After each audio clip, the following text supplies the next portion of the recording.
Lockdown hukumnya wajib. Apa yang dikhawatirkan jika tidak dilakukan lockdown? Ekonomi mandek, bahkan terpuruk? Jawabannya, lockdown pasti akan terdampak pada ekonomi. Ekonomi akan seret, mandek, bahkan terpuruk. Itu hampir pasti. Tapi semua itu bisa dipulihkan kalau manusianya hidup sehat dan pulih dari serangan virus COVID-19 dan virus yang lain. Bagaimana kalau tidak dilakukan lockdown?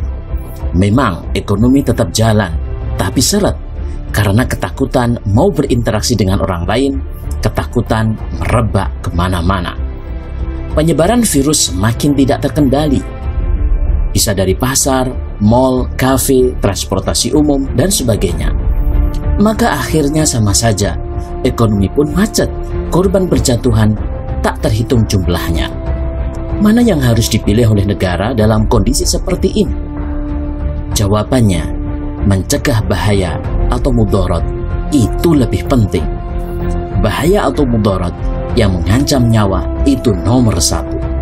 Karena itu, sampai Nabi SAW menyebut di dalam hadis yang diriwayatkan oleh Imam An-Nasa'i, Imam At-Tirmidzi, Rasulullah SAW bersabda, la zawalud dunya ahwanu 'ala Allahi min qatlil mu'minin bi ghairi haqqin.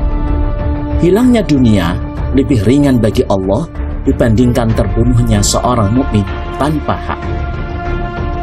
Maka tindakan Islam tegas dan disiplin. Nabi marah besar ketika ada dua orang yang mendahului rombongan pasukan, kemudian sudah dilarang meminum air yang sedikit di sumber airnya. Tapi tetap saja diminum, karena tindakan dua orang itu membahayakan semua pasukan. Dalam konteks pandemi, hadisnya sudah jelas.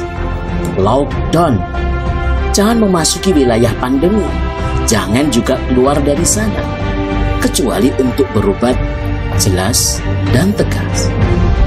Mana yang harus dikorbankan? Nyawa atau ekonomi? Jawabannya ekonomi. Tapi bagi kaum kapitalis, mengorbankan nyawa tidak jadi masalah. Yang penting ekonomi dan kekuasaan di tangan. Pertanyaannya, bukankah kekuasaan dan ekonomi itu untuk kesejahteraan dan kemakmuran rakyat? Kalau rakyatnya mati, untuk apa ekonomi?